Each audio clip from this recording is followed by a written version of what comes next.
Meu nome é Alexandra Piozzi, eu sou empresária em Campinas, no ramo de estrutura metálica. Eu vim de uma infância muito conturbada. Foi uma infância terrível. O meu lar era um lar destruído, meu pai ele era muito agressivo.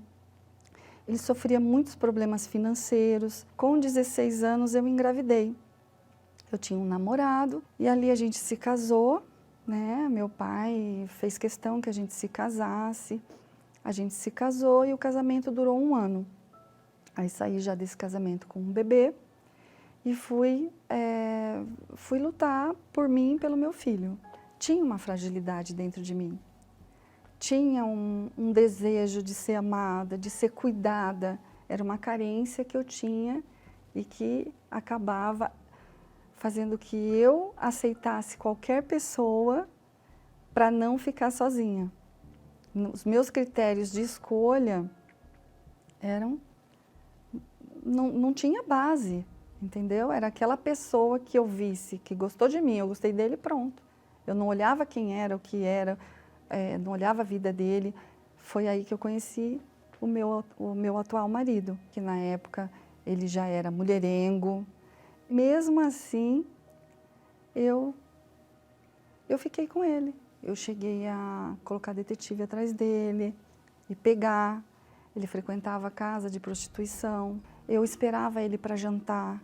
Eu fazia montava a mesa, fazia o prato que ele preferia, ligava para ele à tarde, ele falava que vinha. Estava tudo certo para ele vir, mas ele não vinha. Eu não tinha vida, eu passava 24 horas triste por tudo aquilo que acontecia comigo. Aí eu comecei a desenvolver doenças. Aí eu desenvolvi uma fibromialgia, uma doença desgraçada, não tem outro nome, que dói o máximo da dor. Se existia um grau para dor, essa doença é o grau máximo. Veio a depressão, veio a síndrome do pânico, que eu não conseguia ir numa padaria pedir um pãozinho. A minha empresa que eu tinha construído com meu marido estava devendo mais de 2 milhões de reais. Eu desisti da vida. E aí, nisso, eu fiquei 6 meses numa cama, não dormia. Com aquele remédio que me passaram, eu fui no neurologista, ele me passou um remédio, eu dormi 40 dias, direto, eu não conseguia ficar acordada. Quando parou aquele remédio, aí eu não dormia mais. Aí eu passei 6 meses sem dormir. Eu perdi toda a minha equipe de trabalho, eu parei de trabalhar, meus filhos, os 2 eram cuidados pela empregada, eu não aguentava mais ter dor. Eu queria arrancar a parte do meu corpo, mas essa dor, dessa fibromialgia, ela anda no corpo. Eu tomava morfina no último grau para aqueles pacientes que estão terminal, sabe? E nada passava dor. E eu tinha minha irmã, a minha irmã Valéria, que é a minha irmã mais nova, né? Ela me convidou para ir na igreja. Aí eu falei para ela assim, não vou. E ela convidou de novo, ao longo dos dias, ao longo do tempo, ela ia me convidando. Aí eu falava assim, sinto muito, mas eu não vou. Eu não vou aí. Eu falava para ela. Por quê? Por conta de toda aquela que já tinha sido construído um preconceito pela mídia na minha cabeça.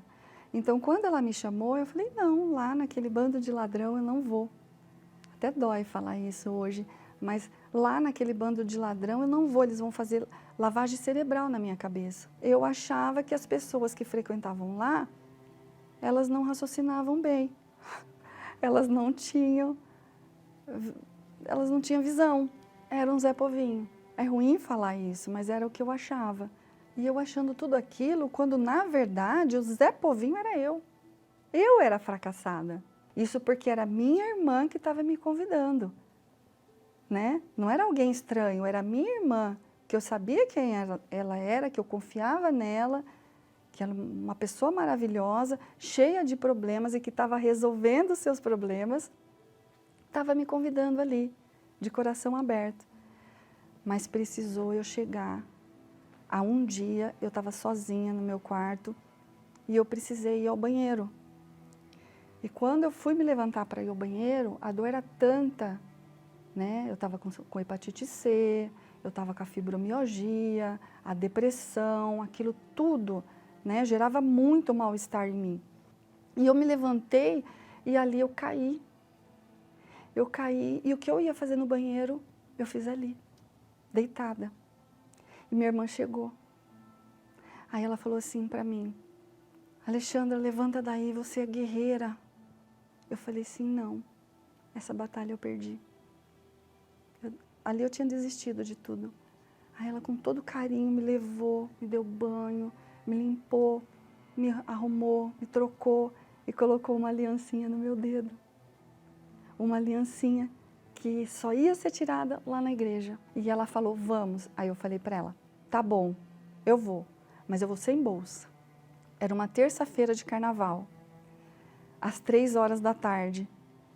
Ela foi me carregando de um lado, o meu primo do outro. Porque eu não andava, sentia muita dor. E eles me carregando, assim eu entrei na Igreja Universal. A minha cabeça não erguia, já fazia muito tempo que eu não conseguia levantar a minha cabeça. Foi assim eu cheguei. Aí ela foi, me colocou na primeira cadeirinha, sentou de um lado, meu primo do outro, eu sem bolsa. E ali eu fui ouvindo, ali eu fui ouvindo. Eu falei, ué, ninguém vai me roubar aqui, será? Eu que não tinha força nem para levantar o pescoço para olhar, participei dali, de tudo, o culto, a reunião, ouvi as palavras que o pastor estava falando. Para mim foi uma comida, um alimento para quem estava totalmente desnutrido. E começou a fazer sentido aquelas palavras. Poxa, é verdade. Sabe por quê? Porque o Deus que eu conhecia, ele morava no céu. Não que ele não more, mas ele estava lá e eu aqui com os meus problemas.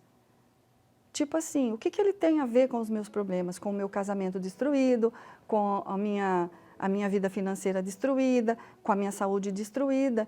Eu não tinha ciência que existia um Deus que operava na minha vida.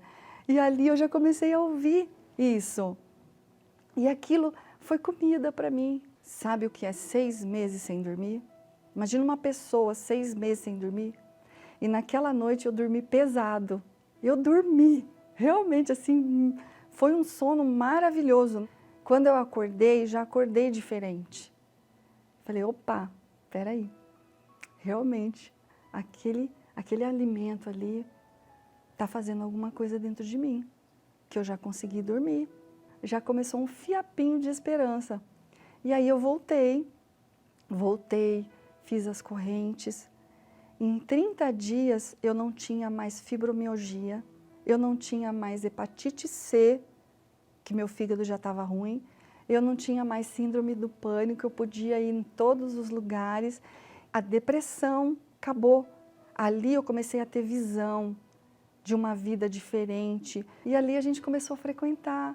A gente começou a ir, ouvir a palavra de Deus, e aí eu ouvi falar do Espírito Santo.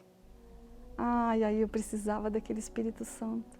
Eu precisava, sabe, porque eu nunca tinha imaginado que tinha o Espírito Santo que podia morar dentro de mim.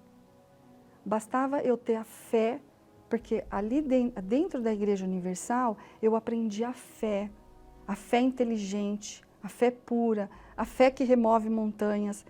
Mas ela é guiada da obediência, né? Então, para você ter essa fé, você tem que ter obediência. E a obediência requer sacrifícios. Então, eu fui aprendendo a sacrificar o meu eu, a tirar todas aquelas coisas ruins que estavam dentro de mim, a falar, a esvaziar meu coração da mágoa. Eu tinha muita mágoa, muita raiva do meu marido por tudo que ele tinha feito eu sofrer. Eu tinha um sentimento de tempo perdido. Sabe? O meu foco era o Espírito Santo. A minha prioridade era Deus, né? E aí aconteceu o recebimento do Espírito Santo, é a certeza de que aí vem tudo posso naquele que me fortalece. Aqueles versículos que outrora você tinha na sua cabeça, mas era só um jargão, não, ele passa a ser real, sabe? O Espírito Santo me encheu de vida, me encheu de força, me encheu de saúde, me encheu de paz, sabe? Eu tinha uma visão, a minha visão mudou sobre as coisas. um amor enorme pelas pessoas, pelas almas. Eu comecei a enxergar, até o meu marido eu enxergava como alma. Quando acontecia alguma coisa, não, ele é uma alma, ele está buscando, sabe? Deus vai ser com ele também, assim como está sendo comigo. E aí naquele dia, tudo se fez novo, sabe? Não me faltava mais nada, eu estava completa. Aquela insegurança, aquele vazio, aquele amor que eu buscava em marido, em filho, em pai, em pessoas, aquilo tudo veio para dentro de mim. E a partir dali eu comecei a vencer. Vieram as tribulações, vieram as perseguições, vieram as guerras, mas qual a diferença? Eu vencia, eu paguei a dívida, aquela dívida de 2 milhões foi paga, o meu marido foi transformado, é um homem de Deus, o nosso casamento tem paz, tem união, ele é meu marido, ele é meu amigo, ele é meu amor, ele se preocupa comigo e eu com ele. Para mim, ele é o Senhor Jesus na minha casa. E diante de tudo isso, o maior milagre que eu pude receber dentro da Igreja Universal foi ter o Espírito Santo. Foi ter o Espírito Santo, foi ter essa presença constante comigo, que me guia, que me orienta. Eu posso dizer todos os dias eu estou de pé por conta do Espírito Santo na minha vida. E se eu tivesse, por mais que paguei a dívida de mais de 2 milhões, recebi a cura, fibromialgia, hepatite C, pânico, casamento restaurado, família feliz. Hoje a gente sabe o que é ter uma família, o que é ter um lar abençoado. Quando eu faço isso é porque a gente é assim mesmo, sabe? É Deus e a minha família fechada, sabe? Se tudo isso tivesse acontecido e eu não tivesse o Espírito Santo, do que valeria?